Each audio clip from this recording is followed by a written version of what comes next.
but you can also do boosted posts.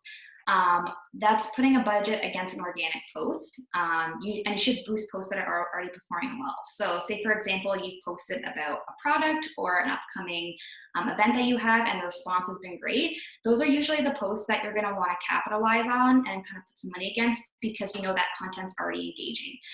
You're not gonna want to put ad spend behind something that's doing poorly, just because on principle, obviously people haven't engaged with it for a reason. So just kind of capitalize on the stuff that you know is already performing well. On your Facebook page, you will see in the bottom right corner a little boost post. It'll be in blue.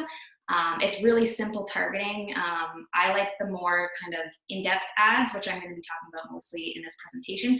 But boosted posts are a great resource if you're just starting out and kind of want to get your feet wet with ad spend on Facebook. And another thing that you should know about boosted posts as well, though, that they're more likely to reach people who currently follow you, not new potential customers. So when you put ad spend against a boosted post, you're more likely to reach 5 or 10 or 15 or 20 more people who currently follow your page. You're not actually reaching more people who don't engage with you already. Another thing that I want to mention is that there's 2 ways that you can do paid ads on Facebook. You can do quick ads on your Facebook page, or you can use Ads Manager. So I'll show you a little bit about this. So this is our Simple Best page. The quick ads, you can see here in the bottom left-hand corner, there's a promote button. What you do when you click on that is, you can see over here, it'll just give you like a set of objectives. So are you wanting to boost a post? Are you wanting to get more bookings? Are you wanting people to go to your website? It gives you like a really quick option. The cool thing about this is that if you're not super creative, or you're just kind of trying out, kind of putting an ad spend behind things, Facebook will help you generate content, or you can create new images and copy and do it that way. My preferred method is the Facebook Ads Manager, which you see down here at the bottom. I love this. I cannot get enough of this, and I always recommend that people use the Ads Manager as opposed to the quick Facebook ads, because there's so much more in-depth targeting and so much more information. It's very overwhelming. So I will say that if you are looking to do ads, but you're just kind of like not quite sure, the Facebook page ads, which is the little promote button here on the bottom left, is probably going to be better for you. But once you get kind of more comfortable and move in, I do recommend doing all of your ads through the Ads Manager. So we're going to talk about types of paid ads. So please note that when I'm going through this presentation, there's multiple types of ads that you can choose, and each ad type may not work for you. So some people might capitalize better on video ads. Some people, just text and image might work better for them. So there are lots of options, and the most important thing is deciding which option is going to work best for you. So there's 4 types of ads that I normally suggest that people use, especially small businesses. So there's the photo ad, which is just a photo and copy. There's a video, which is copy and video. I do say that if you have the resources to do videos, there are a ton of like free pre-formatted template or like cost-effective, like create your own video websites or apps and that kind of stuff that you can use. Video content is actually prioritized more over just text or just copy. So where possible, and if it fits your specific industry, I do opt more for video because it is more effective. More people are turning towards watching videos as opposed to just looking at pictures. It's more engaging for people. So we also have the carousel ad. So that's some copy with multiple images and videos. You probably have seen them when you're scrolling on your own news feed. It'll be multiple images, and I really like these, especially if you're trying to pitch a product or a collection, because people can kind of swipe through and see what options you have available. And it just, the fact that it's engaging, like it's very rare that people will see multiple images and not swipe. They see it and they're like, okay, what else is in here if that first image is eye-catching? And then the last one is dynamic ads. So that's retargeted ad using Facebook Pixel. So Facebook Pixel is a little chunk of code that you put into your website. It essentially tracks, like if you've tried to get people to sign up for your email, or you're trying to get them to buy a product, you can set up like goals. And if there are those people that are on your website are being tracked, you can actually create ads that are retargeted to whatever they've done on your website. So again, if you've ever been on Google and looked up something, like say you're looking for a new pair of shoes, and then you see an ad for it on your Facebook like 5 minutes later, they're basically following what you're doing because they've used the Facebook ad pixel and they've retargeted you with an ad specific to your liking. So those are a little bit more complex. I do recommend that you start off with a photo, video, or carousel ad because they're very easy to do. So how it works. So a lot of people don't understand. They think that you just create an ad and you launch it. It's not, that's not how it works. So it's a bidding auction basically. So there's tons of businesses on Facebook and essentially you're all trying to outbeat each other for placement. So obviously the bigger the budget, the better quality of the ad, the better the placement. So if you follow the rules that Facebook lays out, if you follow like their design rules and their copy rules and you don't go over any of the regulations, and if you've kind of set it up the way that they want it to, your ad's probably going to score better than somebody who hasn't followed all of those rules. So there's a lot of factors to consider as well when you're considering running Facebook ads. So timing, when do you want your ads to run? When are your target audience online the most? How long do you want for it to run? So the placement, where do you want people to see it? Are people more on mobile or are they on desktop? That's obviously going to affect where your ad placement is. So that's also a big thing to keep into account. You're not going to want to put a lot of ad spend behind something and then just put your ad everywhere because that might not hit your target demographic. Facebook will also consider things like relevant metrics, like how likely is this content that you've put together to engage the target audience? What's the quality? So have you followed the rules for putting ads together? Like have you done too much text? And how likely is it to convert? So that's another way that they score the ad. If you're not following the rules, your ad's probably going to score lower. So you won't see as much return on investment in that. Facebook will also consider your target audience, and you should always be like thinking about your target audience. If you're not, there's no point in doing ads because you're missing the mark completely without understanding what their needs are. And one thing I always recommend, there's a ton of like free resources that Facebook has available. There's a strict set of rules for advertising. So like as time goes on, they add more and more rules. Use those free resources to see that you're not doing anything that could get your account flagged or that could impact how your ads run. Sometimes they will, if you've broken a rule and you haven't made yourself familiar with the ads, like the rules that they've set in place, they'll actually completely remove your ability to do any posts or do ads. So make sure that you're paying attention to the rules. That's really, really important. So questions asked before you get started. So determine your objective. So what are you trying to achieve with your Facebook ad? Is it brand awareness? Are you trying to get your message out there more? Are you trying to get more people to your website? There's 11 options roughly on Facebook that they offer you for objectives. So understanding where you're sending, what your goal is the most important thing. Because if you don't want to run an ad that sends people to your website, if you want people to call. So always be really hyper-focused on what your objective is, because that's going to affect a lot of things. It's going to affect what types of ad you can create, your user journey when you're mapping out the steps that you want people to take. That's like the most important thing besides understanding your target audiences is knowing what your objective is. Like, what do you want people to do? Obviously, the next one is understand your audience. So age, location, and gender are important, but people get really like hyper-focused on that and they don't think outside the box. So I'm really passionate about understanding target markets, no matter what industry it's in. I kind of put myself in the shoes of my potential customer. So what are their needs? What are their pain points? And then I say to all the businesses, envision yourself as the only solution to that need or pain point. So if somebody's like, I need affordable housing, and you are an affordable housing business, you need to think of yourself as the only expert in that industry and target them as such. And then again, what type of device is your demographic most likely to use? So I have a lot of different clients that are in a lot of different industries. Some people are the older generation, so they might use more desktop.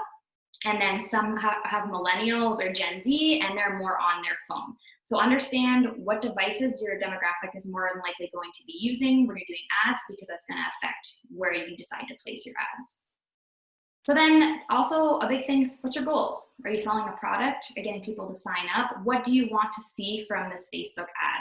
I always say set reasonable goals when you're starting out, just because you're just kind of getting your feet wet and understanding how to run the ads. Just kind of understand what your goals are, but make them realistic so that you're not disappointed. Some people I find will start a Facebook ad and then get super disappointed because they didn't see the return that they wanted. And it's okay, that's okay. It's always, with marketing, it's fun. It's always kind of just putting something out there and then evaluating how it did, and then just retargeting. That's totally okay to do, and it's actually more effective. It gives you more data and it helps you understand what works for your business and what doesn't. Number 5, so what type of content does your audience respond to? Is it videos, images, GIFs? Like, what do you find works best for you? And then utilize that when you're putting together an ad. And then number 6, where am I sending them? And if I'm sending them to a landing page, does the landing page work?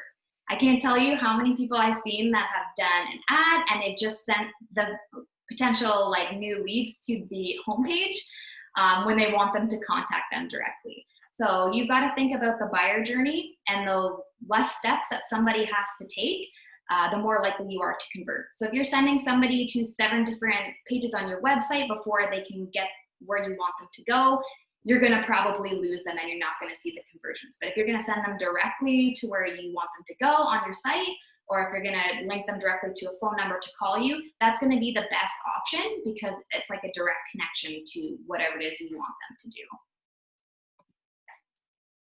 So call to action, this is massive. I see so many Facebook posts where people have just put something out there and it doesn't really have any call to action. You have to be very obvious about what you want people to do and basically instruct them. And your ad and your copy should, like your image and your copy or your video and copy should play off of each other.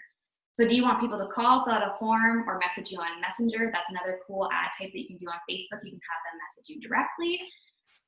And then, so what I always say to people is like, think about what ways your clientele interact with you most. They use that method of communication for a reason.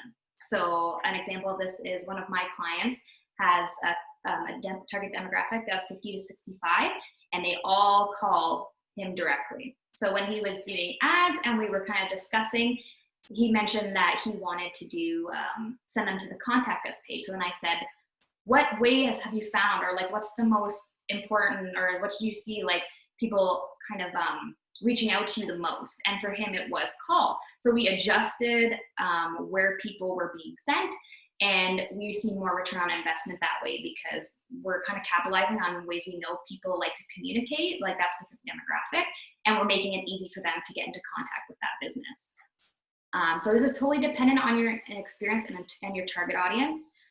So make sure that you know both of those very well, or else you're going to see some trouble with your ads. And then keep your ad copy short and sweet, and reiterate your call to action in your copy and your images. So what I say by that is like, I'm not saying like, if you're going to do like, for example, a discount, if you're going to say save 15%, I try to like play those off of each other, maybe have like a really good, a really clean image with very limited text, and then kind of reiterate the save 15% in the copy. Like, I don't mean just hammer the message, like you kind of have to be very strategic about it. Okay, so ad design, this is a huge thing. I always have to kind of coach people through. So consider a need that your target audience has, and visualize yourself as the only solution to filling this need, as I had said earlier. That should be at the forefront of every ad you design. So if you know what your target audience needs, then you're going to be the solution. How do you make that contact with them? How do you get your name out there? And how do you make them feel like, out of all the competition out there, that you're the brand that they want to choose? Again, copy and design should play off of each other and work together. So you should never do, I've seen people do ads where it's like a picture of a girl and a puppy, but then they're talking about like their ad platform, or like Hootsuite did one where it was like a girl and their puppy sitting and looking at a laptop, but they were advertising their scheduling. So those two don't really work with each other. It has to make sense. So don't just throw images in there for the sake of throwing it in there. Make sure that it works with your copy. If possible, use video. It's the most prioritized content on Facebook news feeds right now. And a big thing is never create an image where over 20% of the design is words. So Facebook will either not allow for your ad to run, or it will score it poorly, which means your competition will more than likely, their ads will more likely be shown before yours if they follow the rules. So what I mean by 20% is that sometimes people just make an image and then like just kind of blast the text over top of it, and it's like this massive thing. If it's not a ratio of more like an image than a text, your score is going to be super low, or it's not going to be approved at all. So don't just jam text over an image. It's not effective.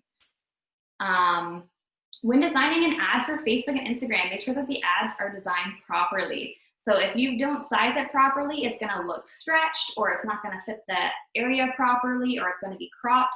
So if you don't have time to write this all down, I'm gonna actually send the presentation to Brianna, and it has the ad sizes.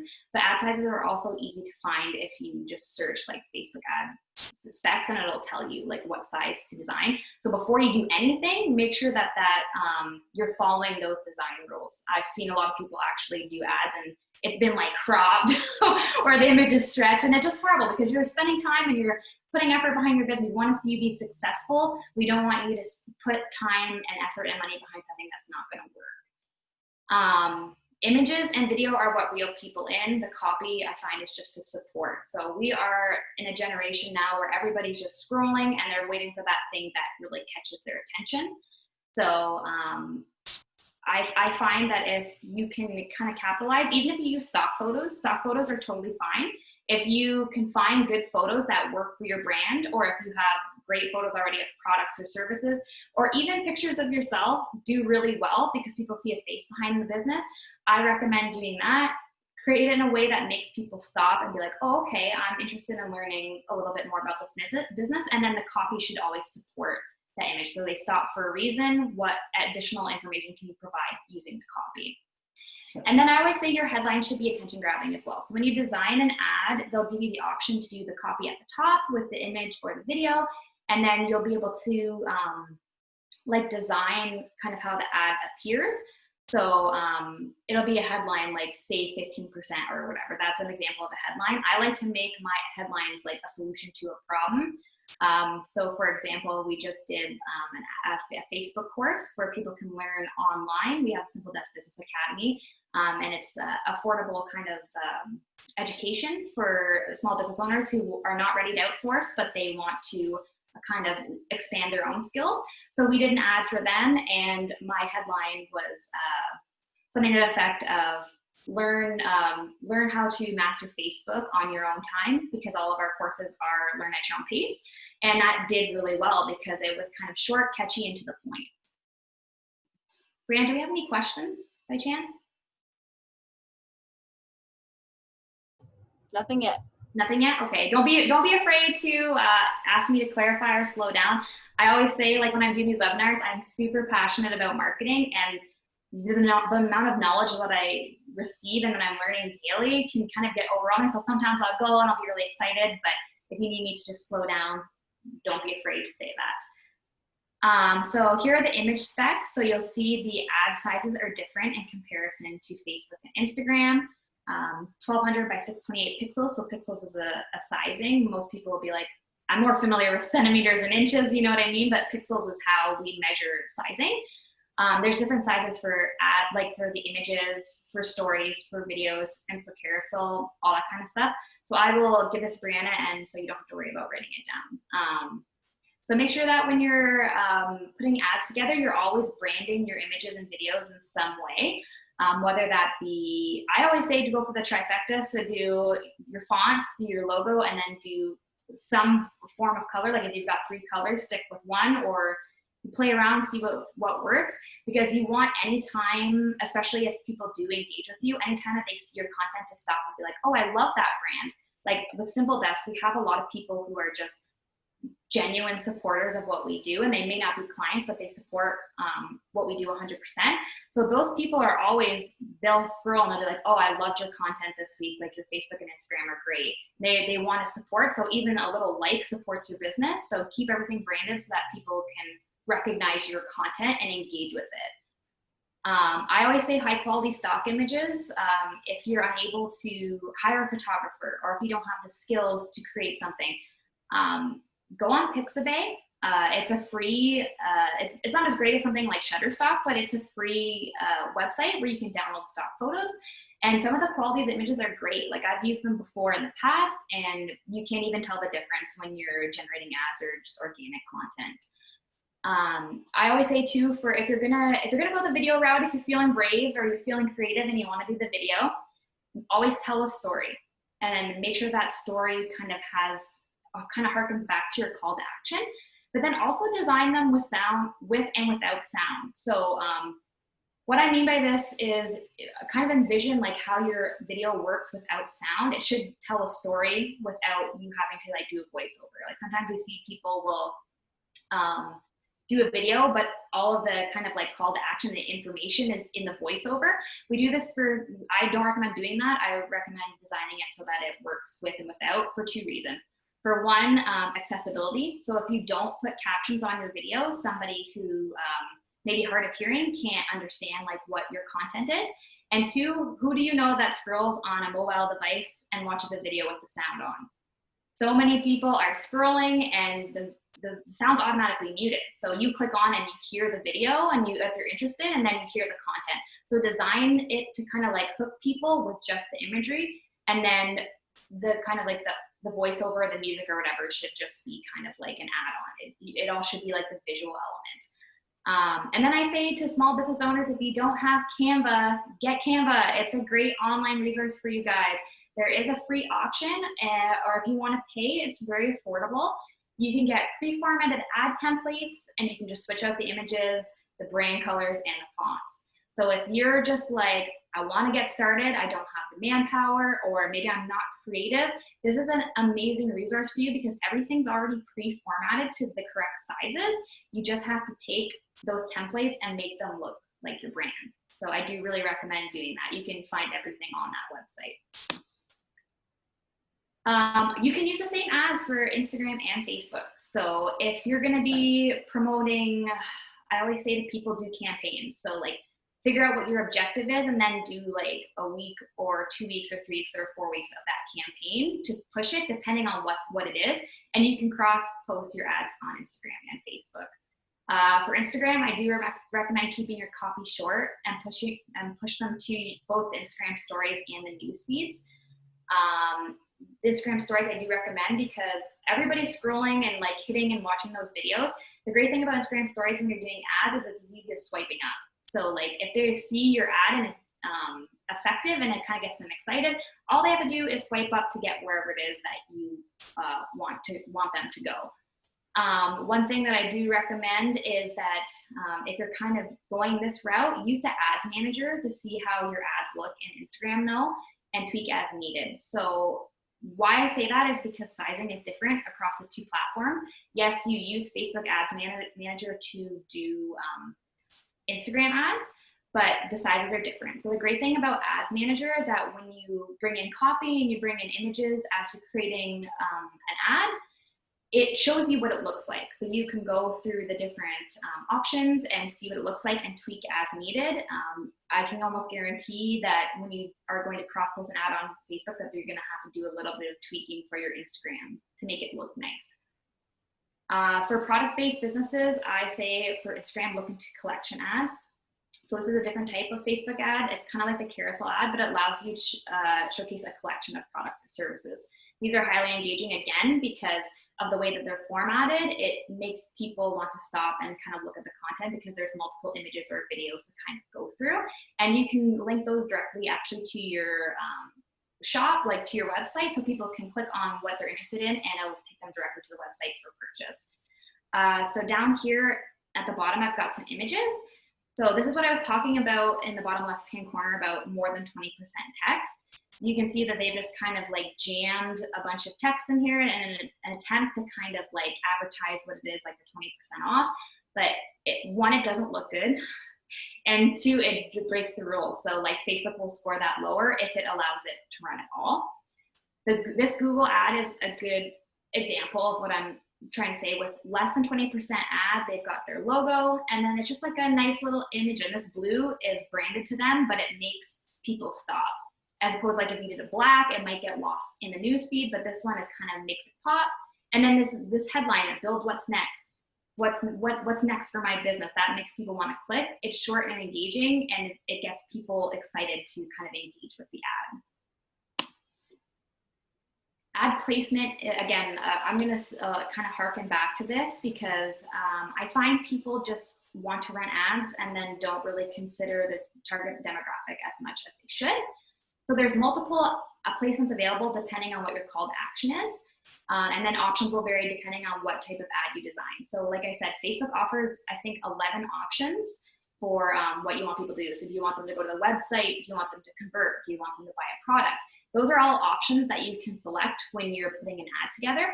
But some options are limited depending on what you choose to do. So for something like, if you want to direct people to a link click, like if you're doing an ad and it's clicking through to your website, you have more options than if you were going to do a conversion. Like if you want somebody to convert, the options are a little bit different and can be limited to depending on what you choose. So make sure you consider that and kind of understand how those ads work. And keep in mind your target audience, whether or not they're on desktop or mobile. The options you have are the Facebook newsfeed. So that's when you're just scrolling and you're seeing everybody's content. That's the newsfeed. Instagram newsfeed, again, just scrolling and you're seeing people's content. The Facebook right column. So this is only for people that are on desktop. So if you've ever been on desktop on Facebook and you've seen those tiny little ads on the right-hand side, though that's the Facebook right column, and you're not obviously going to want to use that if your demographic is on just mobile, because obviously you're going to be missing the mark. This is for somebody whose target audience mostly uses desktop. Or if you've got a 50-50, 50% use desktop and 50% use mobile, then go for it. Use this option. It's okay to try things and kind of reevaluate as you go. And you can do that on a small budget as well. Like you don't have to put like a bunch of money behind an ad. You can start low and kind of move your way up. Then another option is Instagram stories. There's like 15 options. So there's tons of different ways to different placements for your ads. Understand your target audience, where they are, and when's the most effective time to hit those people with an ad, and then formulate your ad based on that, or select your placements based on that. Again, Facebook allows for you to see how each placement will look. So make sure that you are going through every option and making sure that it looks just how you want it to, so that you're not missing out on those leads. And then one thing that I do recommend, if you're using Ads Manager, keep automatic placements on. So this is an option as you're putting together your ad. Facebook will say, do you want to keep automatic placements on? And I always say yes until you know that your ads are pretty solid, because Facebook will help you out if you haven't quite got the demographic right. It'll help you figure out where your ads should be going so that you can capitalize and kind of get more bang for your buck. So ad targeting, this is the stuff that gets me really excited. So I'm gonna kind of like geek out a little bit on you guys about targeting. So again, it's more than just location, gender, and age. Considers things like interests, job titles, hobbies, that kind of stuff.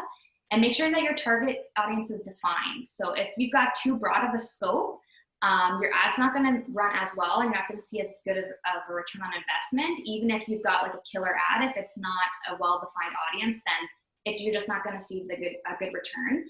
And the other point, like the flip side to that, is if it's too narrow or too specific, it also won't perform as well. So you'll see here at the bottom, I've got an audience definition. This is Facebook's handy tool here. So it tells you like what the scope is. I like to be right dead in the center, because then I know my audience is defined enough that it's going to perform well, but not too specific or not specified enough.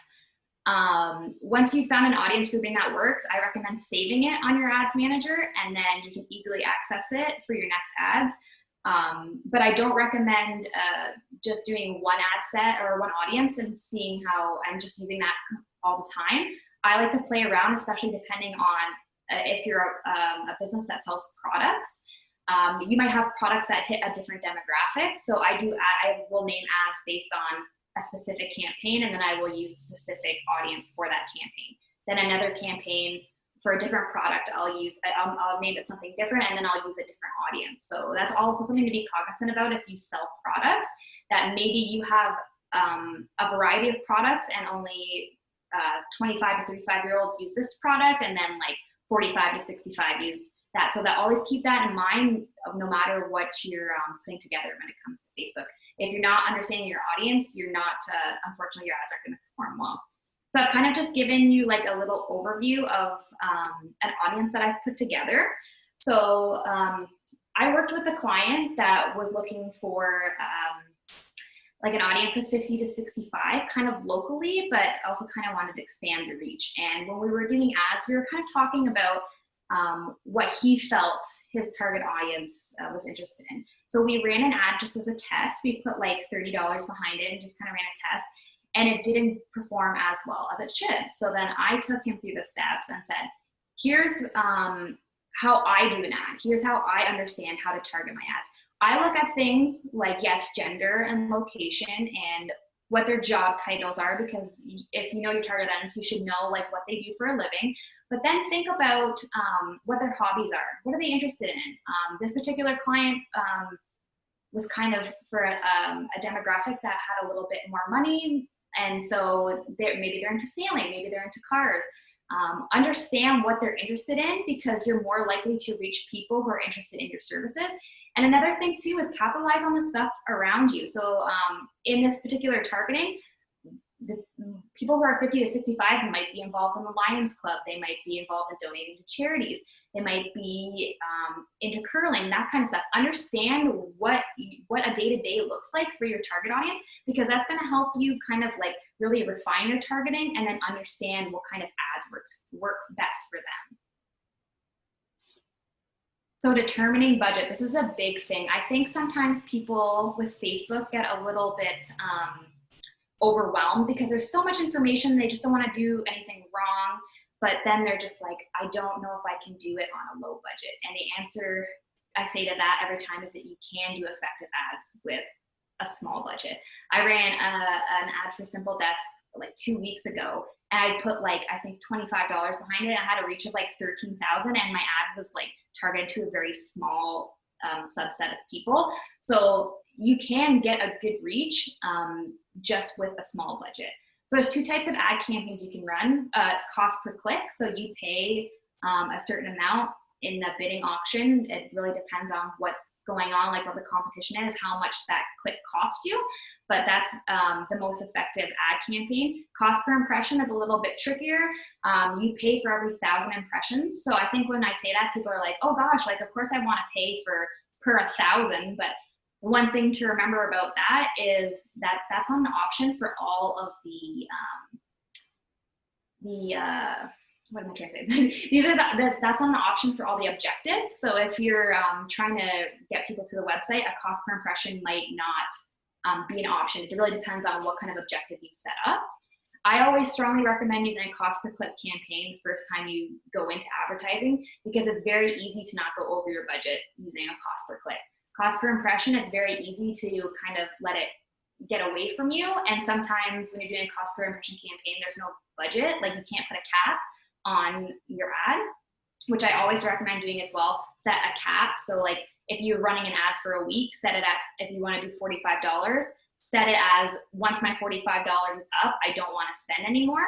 That way you can just evaluate how it works, and you don't have to worry about getting charged like a crazy amount at the end of your billing period, because you have set that you only want to spend X amount of dollars on that particular ad.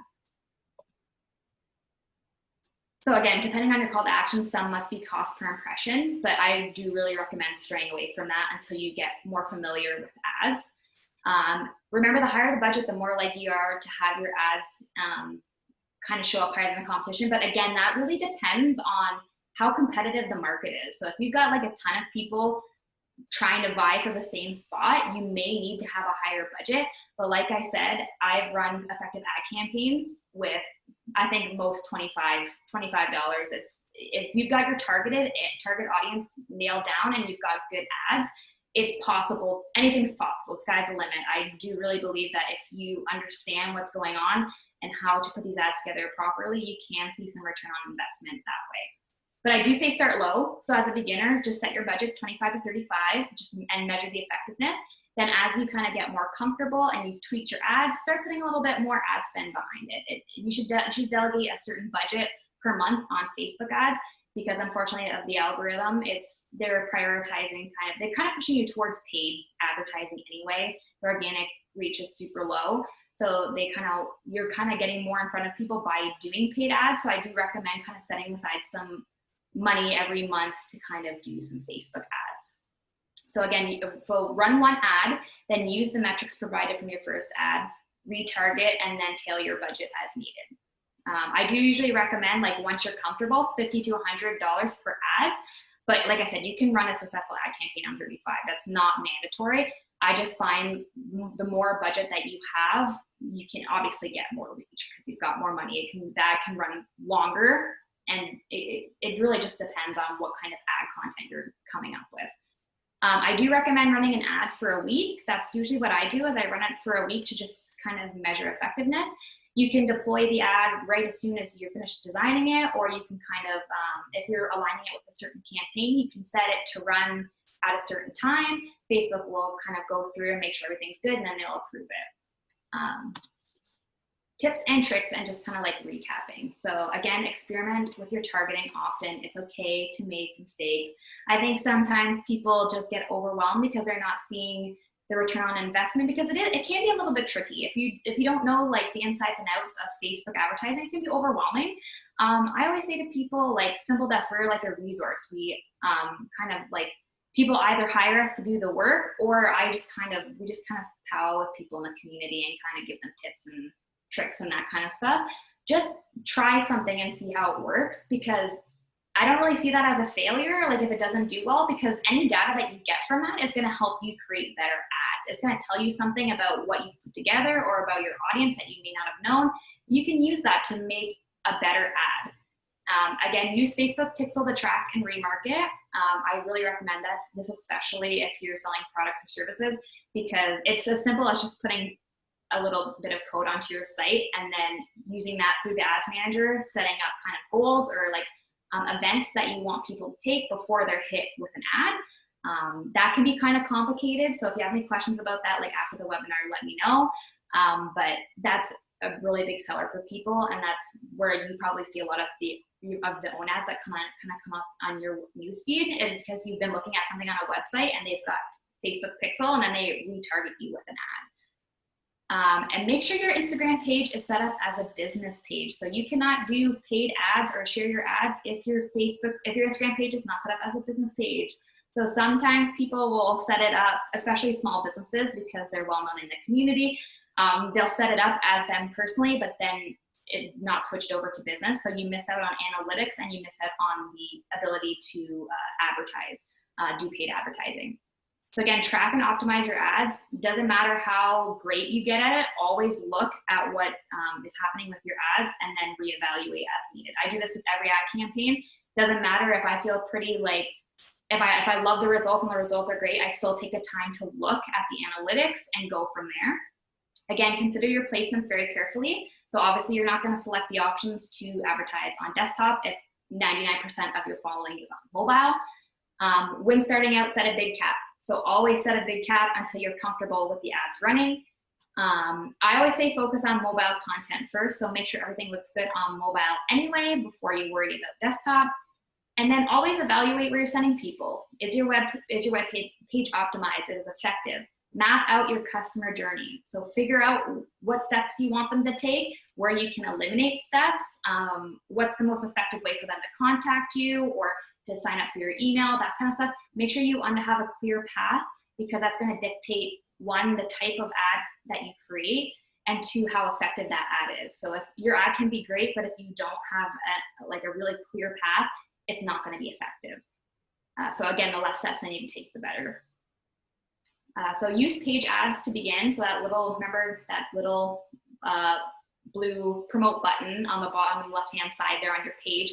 If you're just trying to kind of gauge, use that to begin, and then Ads Manager once you're more comfortable. I'm a big fan of Ads Manager because it's amazing. It's got all this, it breaks down everything and it takes step by step. So I do recommend using Ads Manager, but some people are more comfortable just using the promote button and just running small ads that way. Where possible, use photos of yourself. So people respond really well when they have a face to the business. So I've had great experience with this. Jenny, who is the owner of Simple Desk, her and I had a professional photo shoot done, and I tried to do some ads with just like pictures of ourselves, and I found that those work a lot better. So like people saw and wanted to engage with us, so we were getting way more contacts. We're getting way more people filling out the contact us form on our website. People like to see that they're dealing with people. They don't like to feel like they're just being pitched 8 million products on Facebook. So give your business a face and make people want to engage with you. Don't just pitch a product every single time, because it just comes across as disingenuous. You want people to support you because they know you as a person, or they recognize your face and they want to support your business. Consider cross-post your ads on Instagram. Again, use the Ads Manager so you can see how things look. And consider A/B testing. So most of you probably don't know what A/B testing is, but it's an option you can select on Ads Manager, where you essentially run the same ad, but you might switch out the copy, or you might switch out the image, or you might switch out the call to action, and then you kind of see which one works best. So with A/B testing, I usually put a little bit of ad spend behind it, not a lot. I kind of see what design or what copy works best, and then I put my money behind like the one that I know is going to run most effective. So measure not only click-through rate, but impressions and reach. There is a difference. So as people get really hung up on the click-through rate, like if their click-through rate is high or if it's low, they really hung up on that. But a big thing to remember is impressions and reach. So reach is how many people you've reached. So if you go onto your Ads Manager, it says you've reached 7,000 people. You've reached 7,000 people individually. Impressions is how many times that ad was seen. So the same person can see that ad 2 or 3 times, and that will count towards impressions. So if you're ever in there and you're like, why do I have 7,000 in reach, but I've got 13,000 in impressions?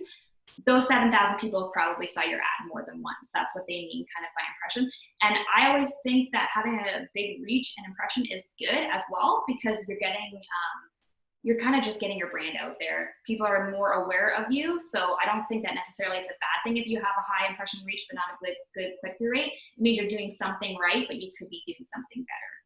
Teresa? Yeah. We've got 2 questions here. I've got one from Amber.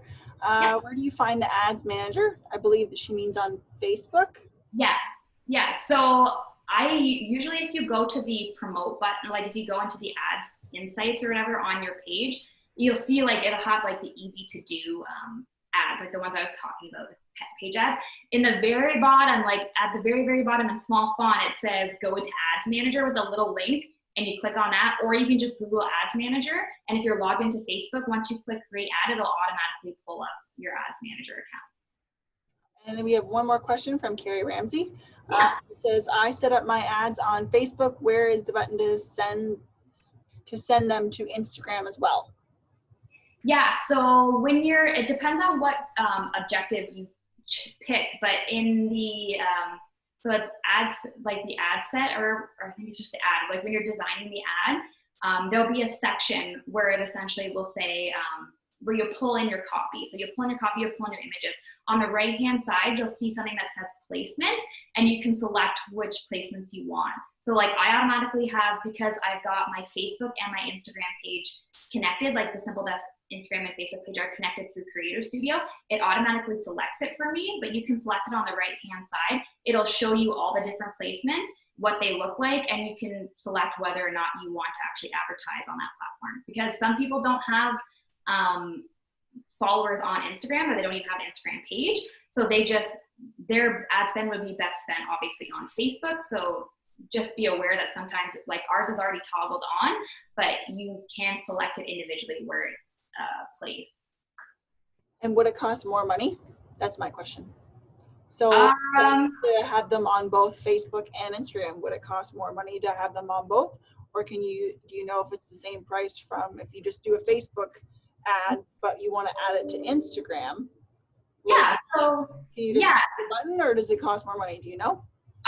In my experience, no. So a great thing about the ads when you run them and they give you like insights after, if you keep automatic placements on, Facebook will kind of figure out what's the best way to pitch your ad. So it sometimes it determines for itself, like 80% of your ad spend went to Facebook and only 20% went to Instagram. I always do both because we have followers on both. We have because we're B2B, we can reach target markets on both Instagram and Facebook. I've done successful ads on a $35 budget. It depends on where your budget's being allocated to, especially if you've got that automatic placement on. But I don't find that it costs any more money personally. Okay. And then Amber has another question. Yeah. Is Creative Studio like Hootsuite? Creative Studio is actually better than Hootsuite. So I don't recommend Hootsuite because I find that they make you pay for the bells and whistles. So on Facebook, when you go, sometimes you'll just use the scheduling function and it'll say like, and it's very limited, but Creator Studio actually, when you're in the insights section, is on the left-hand side. You can just select Creator Studio and it brings it up. I love it because I think it's better than Hootsuite, and you can cross-post to Instagram and Facebook whenever. So I recommend if you're using Hootsuite, save yourself some money and just use Creator Studio because it's free. So we use it all the time. I can't say enough good things about it. Do you have any more questions or? No more questions as of right now. Okay, perfect. I'll just wrap up then. So take Facebook Blueprint training. It's free and it'll help you understand the rules and regulations. And this is super simple. I did one this morning before I recommended it. Obviously, I have formal training, but I just wanted to see from your guys' perspective, if you wanted to take more training, it's super easy, doesn't take a lot of time. It's basically a few little blurbs and then some quick videos. So Facebook Blueprint is a good resource if you're starting out with ads. And if it's overwhelming, consider outsourcing your ads or additional training. So there's tons of resources out there. Simple Desk, I know, like Jenny, if you know Jenny, Jenny's well known in the community, and we're more than happy to just like give advice. Like if you shoot me a message, like an email, and you just say, I just need a little bit of help with this, we're not going to charge you for that. We want to help. Like the whole point of the business is to help small businesses in the area succeed. So if you just want to message us and say, I can't figure out how to do Instagram stories, can you help me? I'm totally down for that. I get excited teaching people stuff. So feel free to just reach out. We do also have our Business Academy, which is just quick, easy, one-on-one courses for Facebook, Instagram, and Pinterest. So it's just an easy way to learn, and you can just learn at your own pace. So I like break everything down. And those, it's like how to set up your page, how to advertise, how to create content, all that kind of good stuff. So do you guys have any more questions? I'll come back so you can see my face. I just want to let everyone know as well, this webinar has been recorded. So if you ever want to come back or you would like to watch it again, you are more than welcome to do so. You will be getting the link at the end of this day when it's downloaded onto YouTube. If not, it will be on Monday morning. But I just want to let everyone know. So, and if you would like to share it out with everyone else or anyone else that you know that wanted to watch the webinar but wasn't able to attend, you're more than welcome to share it out. Okay? My advice is free, so that's okay. And if you want to send everybody my email, if anybody has any questions, I'm totally okay with that. I'm more than happy to help because that's the whole point of my job, is to help small business owners. So I'm more than happy to kind of just help guide you as you go. Carrie Ramsey says, thanks. I have to jump on another call. Bye, everyone. Amber Darling says, thank you, Teresa. Great presentation. Thank you. Perfect. Thank you so much. Reception says, thank you very much for your information. You're welcome. I hope there's no more questions. If you have any questions, don't be shy. I'm more than happy to answer.